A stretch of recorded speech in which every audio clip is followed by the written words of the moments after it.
إن الحمد لله نحمده ونستعينه ونستغفره ونعوذ بالله من شرور أنفسنا وسيئات أعمالنا من يهده الله فلا مضل له ومن يضلل فلا هادي له وأشهد أن لا إله إلا الله وحده لا شريك له وأشهد أن محمدا عبده ورسوله يا أيها الذين آمنوا اتقوا الله حق تقاته ولا تموتن إلا وأنتم مسلمون يا أيها الناس اتقوا ربكم الذي خلقكم من نفس واحدة وخلق منها زوجها وبث منهما رجالا كثيرا ونساء واتقوا الله الذي تساءلون به والأرحام إن الله كان عليكم رقيبا يا أيها الذين آمنوا اتقوا الله وقولوا قولا سديدا يصلح لكم أعمالكم ويغفر لكم ذنوبكم ومن يطع الله ورسوله فقد فاز فوزا عظيما أما بعد أيها المسلمون والمسلمات تفرد الله عز وجل بالرزق والعطاء والمنع وكل ما يجري في هذا الكون بقضائه وقدره فإذا قدر لعبد رزقا فسيصله ولا يدفعه كراهية كاره ولا حرص حريص فكم من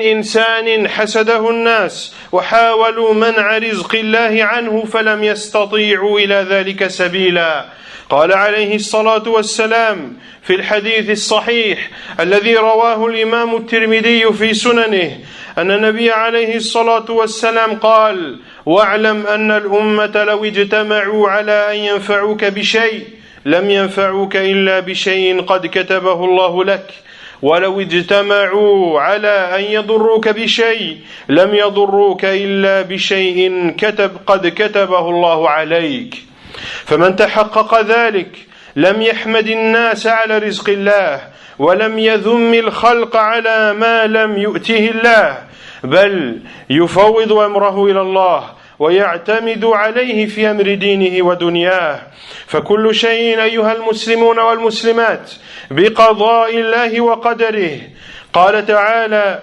ما يفتح الله للناس من رحمة فلا ممسك لها وما يمسك فلا مرسل له من بعده وهو العزيز الحكيم من علم أن المتفرد بالعطاء والمنع هو الله عز وجل وأنه هو الذي يرزق بسبب وبلا سبب ومن حيث لا يحتسب لم يمدح مخلوقا على رزق ولم يذمه على منع ويفوض أمره إلى الله ويعتمد عليه في أمر دينه ودنياه ويسلم قلبه له وقد بايع جماعة رسول الله صلى الله عليه وسلم ألا يسألوا الناس شيئا ولم يبح إلا لضرورة محافظة على كمال الحب لله وإخلاص التوكل عليه. Chers musulmans et musulmanes, sachez qu'Allah subhanahu wa ta'ala est le seul qui détient la pourvoyance. C'est le seul qui a le pouvoir azza wa jal de donner une chose et de priver de celle-ci. Et tout ce qui a lieu dans cet univers a lieu par la volonté et la prédestination d'Allah azza wa jal. Si Allah azza wa jal t'a prédestiné si Allah azza wa jal a prédestiné une pourvoyance à l'un de ses serviteurs, celle-ci lui parviendra. Nul ne saura la repousser. Nul ne saura la repousser. Et combien de personnes ont été jalousées par d'autres personnes et ont essayé de le priver de la pourvoyance d'Allah Azza wa Jal et ils n'ont trouvé aucune issue à cela. Le prophète sallallahu alayhi wa sallam a dit dans le hadith authentique et sache que si la communauté entière se réunissait pour t'apporter un bien, il ne pourrait t'apporter que le bien qu'Allah t'a écrit. Et s'ils se réunissaient pour te porter préjudice, ils ne sauraient te porter préjudice que sur une chose qu'Allah a déjà prédestinée contre toi. Ainsi, celui qui prend en compte cela, celui qui met en pratique le tawhid comme il se doit, Et celui qui sait pertinemment que le seul pourvoyeur est Allah Azza wa Jal, eh bien il ne remercie pas les gens uniquement lorsqu'il a une pourvoyance. De même qu'il ne fait pas de reproches aux gens lorsqu'il est privé d'un bien, mais il s'en remet à Allah Azza wa Jal dans tous les cas et s'en remet à son Seigneur dans les choses de cette vie d'ici-bas et de l'au-delà. Toute chose a lieu par la prédestination et le décret d'Allah subhanahu wa ta'ala. Il dit Azza wa Jal, ce qu'Allah accorde en miséricorde aux gens, il n'est personne qui puisse le retenir. Et ce qu'il retient, il n'est personne qui puisse le dispenser. C'est lui, le Tout-Puissant et le Tout-Sage. Ainsi, celui qui sait qu'Allah Azza wa Jal est le seul qui donne, c'est le seul qui prive, subhanahu wa ta'ala, c'est le seul qui donne la pourvoyance, que tu aies fait une cause pour l'avoir, ou que tu n'aies pas fait de cause, de même que Allah Azza wa Jal te donne la pourvoyance, même lorsque celle-ci n'est pas mesurée. Si tu sais cela, tu ne remercieras pas uniquement les gens lorsqu'une chose te parvient, de même que tu ne feras pas de réprimande aux gens lorsqu'une chose t'est privée. Et sachez que les compagnons du prophète sallallahu alayhi wa sallam ont fait le pacte d'allégeance au prophète alayhi salatu wa sallam, de ne rien demander aux gens, de ne pas tendre la main, de ne pas faire la mendicité. Et ceci, c'est-à-dire la mendicité, n'est autorisé que dans les cas de force majeure. Ceci pour préserver l'amour que l'on a vis-à-vis d'Allah, et ceci pour mettre en pratique la confiance que l'on place en lui, subhanahu wa ta'ala. ثم اعلموا أيها المسلمون أن لضعف الإيمان علامات أن ترضي الناس بسخط الله فتؤثر رضا الناس من أب أو أم أو نحوهما بما يسخط الله فتوافقهم على فعل المعاصي خوفا منهم أو رجاء لما عندهم وذلك لأنه لم يقم بالقلب تعظيم الله وإجلاله فآثر رضا المخلوق على رضا الخالق. ومن علامات ضعف الإيمان أن تحمدهم على رزق الله فتشكر الناس إذا أعطوك شيئا وتنسى الله جل وعلا. فالله سبحانه وتعالى هو المعطي وهو المتفضل في الحقيقة، فالواجب أن يكون القلب معلقا بالله حامدا له، فالناس سبب والمسبب هو الله المتفرد بالرزق، ولا ينافي ذلك شكر الناس بالدعاء أو المال لكون الله ساق رزقك على أيديهم فصاروا سببا في إيصال المعروف، كما قال عليه الصلاة والسلام في الحديث الصحيح: من صنع إليكم معروفا فكافئوه، أي أحسنوا إليه مثل ما أحسن إليكم. ومن علامات ضعف الإيمان أن تذم الناس على ما لم يؤتك الله، فتذم الناس لأنهم منعوك شيئا لم يقدره الله لك على أيديهم، ولو قدره الله لك لساقه إليك، ولكن ما شاء الله كان وما لم يشأ لم يكن. Et sachez que fait partie des signes qui laissent déceler une baisse de la foi, c'est le fait de vouloir satisfaire les gens en provoquant la colère d'Allah, de faire précéder la satisfaction des gens, que ce soit ton père, ta mère ou autre personne, de les satisfaire en désobéissant et en provoquant la colère d'Allah Azza wa Jal, en obéissant à des créatures et en commettant des péchés de la désobéissance, de peur de ces créatures, ou de désobéir à Allah en espérant ce qu'il y a chez ces créatures.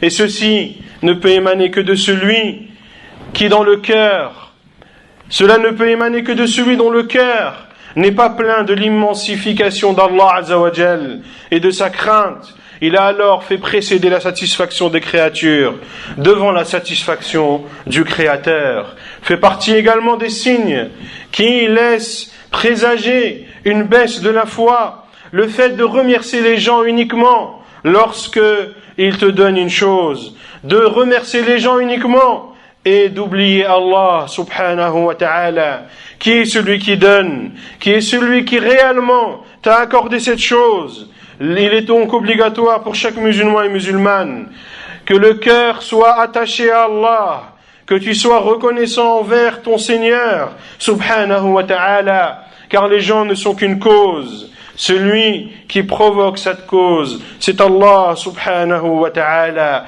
Et cela ne contredit en aucun cas le fait d'être reconnaissant envers les gens, en invoquant en leur faveur, ou même en étant reconnaissant vis-à-vis d'eux, en leur donnant de l'argent, car cela, c'est-à-dire ces personnes, sont considérées comme un but, comme un moyen à travers lequel Allah Azza wa Jal t'a fait parvenir ta pourvoyance. Et le prophète sallallahu alayhi wa sallam nous encourage à être bienfaisants envers ceux qui font du bien. Il dit sallallahu alayhi wa sallam, celui qui vous fait un bien, soyez bienfaisants envers lui. Et il dit aussi sallallahu alayhi wa sallam dans l'autre hadith, celui qui ne remercie pas les gens n'a pas remercié Allah. Et fait partie également des signes qui montrent la faiblesse de la foi, c'est le fait de condamner les gens lorsqu'ils ne te donnent pas une chose, de condamner les gens lorsqu'ils t'ont privé d'une chose qu'Allah Azza wa Jalla ne t'a pas prédestiné. Et si Allah te l'avait prédestiné, eh bien celle-ci te serait parvenue, car ce qu'Allah décide est, et ce qu'il ne veut pas n'est pas. ثم اعلموا أيها المسلمون أن النبي عليه الصلاة والسلام قال كما في حديث عائشة رضي الله عنها قال من التمس رضا الله بسخط الناس رضي الله عنه وأرضى عنه الناس ومن التمس رضا الناس بسخط الله سخط الله عليه وأسخط عليه الناس. إذا طلب العبد رضا ربه بنية صادقة فسعى إلى فعل الطاعات واجتناب المحرمات وإن غضب عليه الناس فإن الثمرة والنتيجة لتقديم رضا الله على رضا الناس عظيمة فإن الله يرضى عنه فهو سبحانه وتعالى أكرم الأكرمين وهذه نعمة جليلة. ثم إن الله عز وجل يرضي عنه الناس وذلك بما يلقي في قلوبهم من الرضا عنه ومحبته. قال تعالى إن الذين آمنوا وعملوا الصالحات سيجعل لهم الرحمن ودا. أما من طلب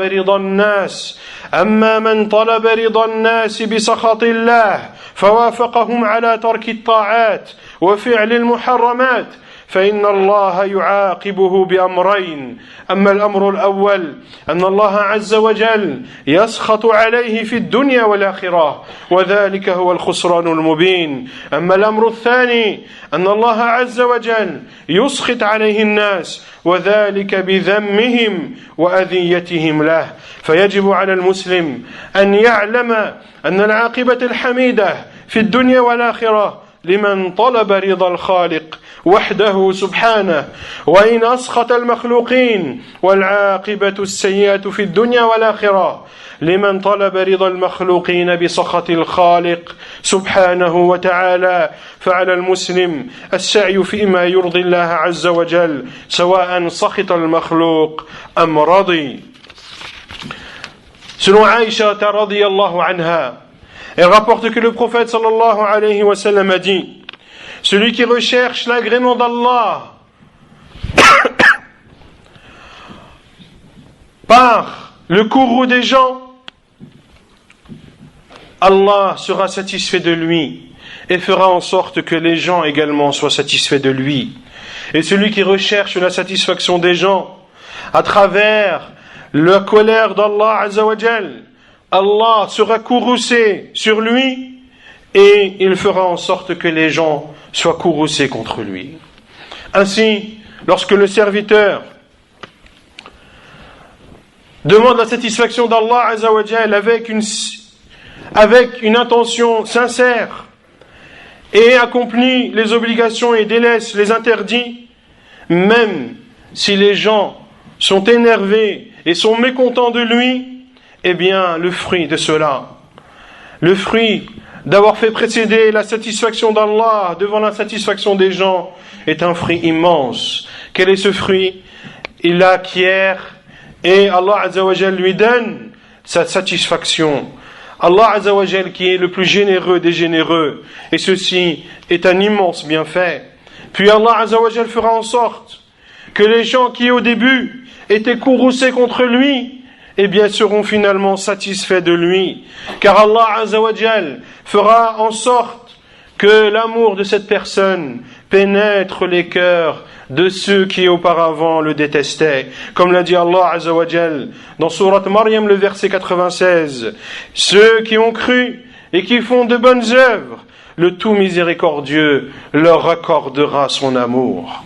Quant à celui qui recherche la satisfaction des gens par la colère d'Allah, en commettant des interdits et en délaissant des obligations, Allah Azza wa Jal le châtiera par deux choses. La première, qui n'est pas des moindres, Allah Azza wa Jal sera courroucé contre lui dans cette vie d'ici-bas et dans l'au-delà, et cela est la perte manifeste.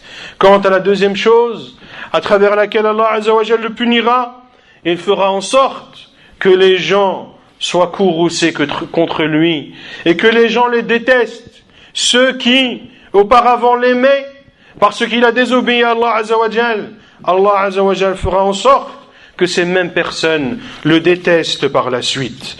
Ainsi, il est demandé aux musulmans de savoir que la bonne finalité dans la vie d'ici-bas et dans l'au-delà est pour celui qui recherche la satisfaction d'Allah Azza wa Jal et fait précéder cette satisfaction devant le courroux des gens, et que la mauvaise fin appartient à celui qui a fait précéder la satisfaction des gens, la satisfaction des créatures devant la satisfaction du Créateur. Aqulu qawli hadha wa astaghfirullah.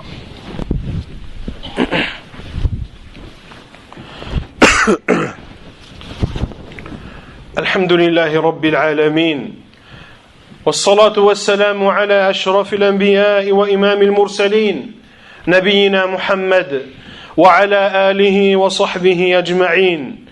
أما بعد، ثم اعلموا أن من أسباب حصول الخوف والخشية من الله أمور منها تذكر عظمة الله وجلاله، وأنه شديد العقاب عزيز ذو انتقام لمن عصاه وخالف أمره، وكذلك تذكر الأهوال التي أمام العبد من الموت وسكراته والقبر وظلمته والقيامة وأهوالها، وكذلك الدعاء والالتجاء إلى الله عز وجل.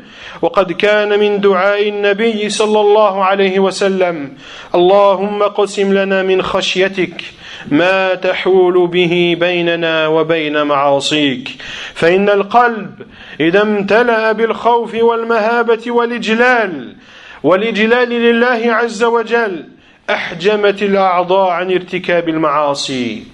Puis sachez, chers musulmans et musulmanes, qu'il y a des moyens qui permettent aux musulmans et aux musulmanes d'avoir peur d'Allah Azza wa Jal, de le craindre et de le redouter.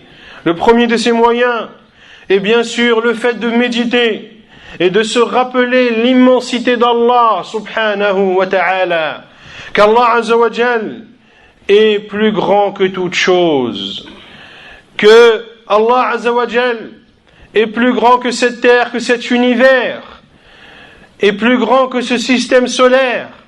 Nous qui sommes des atomes dans cette planète Terre, sachez que cette planète Terre est un grain infime lorsqu'elle est comparée à l'univers. Et Allah Azza wa Jal est plus grand que cela. Le prophète sallallahu alayhi wa sallam, lorsqu'il a parlé du repose-pied d'Allah subhanahu wa ta'ala, il a dit que le repose-pied comparé au trône d'Allah Azza wa Jal est comparable à un anneau jeté dans un désert. Et le trône est bien plus grand que cela. Et le repose-pied, comme l'a dit Allah Azza wa Jal, est plus vaste que les cieux et la terre. Le repose-pied est plus vaste que les cieux et la terre. Et le trône est encore plus vaste et plus immense que cela. Et Allah Azza wa Jal est bien plus immense que tout cela. Celui donc qui se rappelle et médite sur l'immensité d'Allah subhanahu wa ta'ala, cela ne peut que remplir son cœur de crainte et de peur de son Seigneur subhanahu wa ta'ala, et de savoir qu'Allah Azza wa Jal est dur en châtiment, et qu'Allah subhanahu wa ta'ala réprimande celui qui lui désobéit. De même que ce qui permet de craindre Allah subhanahu wa ta'ala est le fait de se rappeler ce qui attend chacun d'entre nous après la mort. Après la mort, la tombe et ses ténèbres, le jour du jugement et les étapes effroyables que le musulman, que les êtres humains devront traverser, de même que ce qui permet de craindre Allah et de le redouter, c'est de demander à Allah Azza wa Jal, d'invoquer Allah subhanahu wa ta'ala, comme le faisait le prophète sallallahu alayhi wa sallam, lorsqu'il disait: ô Allah, donne-moi de ta crainte ce qui permettra d'être un obstacle entre moi et ta désobéissance. فإن القلب إذا امتلأ بالخوف والمهابة والإجلال لله عز وجل أحجمت الأعضاء عن ارتكاب المعاصي. ومما يعين على حصول الخوف معرفة آثار الذنوب الوخيمة في الدنيا والآخرة، الخوف من الجزاء، وتذكر أنها سبب في نزع البركات وحلول العقوبات، وفي قراءة كتاب الله عز وجل وتدبر آياته عظة وعبرة مع التزود بالعلم الشرعي. وقد وصف الله عز وجل العلماء بقوله: إنما يخشى الله من عباده العلماء. Et ce qui aide également à craindre et à redouter Allah subhanahu wa ta'ala, cette peur qui, lorsqu'elle pénètre le cœur, fait en sorte que les membres du corps s'abstiennent de commettre quelconque désobéissance. Ce qui aide à craindre Allah Azza wa Jal, c'est le fait de connaître les effets néfastes des péchés dans cette vie d'ici-bas et dans l'au-delà. Tout d'abord, les péchés, lorsque tu les commets, tu dois craindre le châtiment d'Allah Azza wa Jal. Et tu dois savoir qu'en commettant un péché minime soit-il, qu'il y a dans cela des conséquences néfastes. Cela prive de la bénédiction et cela fait abattre sur les gens le châtiment d'Allah subhanahu wa ta'ala dans cette vie d'ici-bas avant l'au-delà. Sans oublier bien sûr la lecture du livre d'Allah, la méditation de ces versets. Il y a dans cela, ainsi que dans le fait de se prémunir et de rechercher la science religieuse, un moyen plus que profitable pour que le cœur redoute son Seigneur. Car Allah Azza wa Jal a caractérisé les savants, ceux à qui Allah Azza wa Jal a accordé la science du Coran et de la Sunna. Allah Azza wa Jal les a caractérisés en disant: ne crains véritablement Allah parmi ses serviteurs que les savants. Nas'alullah Azza wa Jal أن يجعلنا هداة مهتدين غير ضالين ولا مضلين، وأن ينفعنا بما علمنا، وأن يعلمنا ما جهلنا. اللهم إياك نعبد ولك نصلي ونسجد. اللهم اقسم لنا من خشيتك ما تحول به بيننا وبين معاصيك. اللهم أعن إخواننا في سوريا، اللهم كن لهم، اللهم فرج عليهم، اللهم عليك بأعدائك وأعدائهم، اللهم عليك بأعدائهم، اللهم أرنا في أعدائهم عجائب قدرتك يا قوي يا عزيز. وصلى الله وسلم وبارك على نبينا محمد وعلى آله وصحبه أجمعين، وآخر دعوانا أن الحمد لله رب العالمين.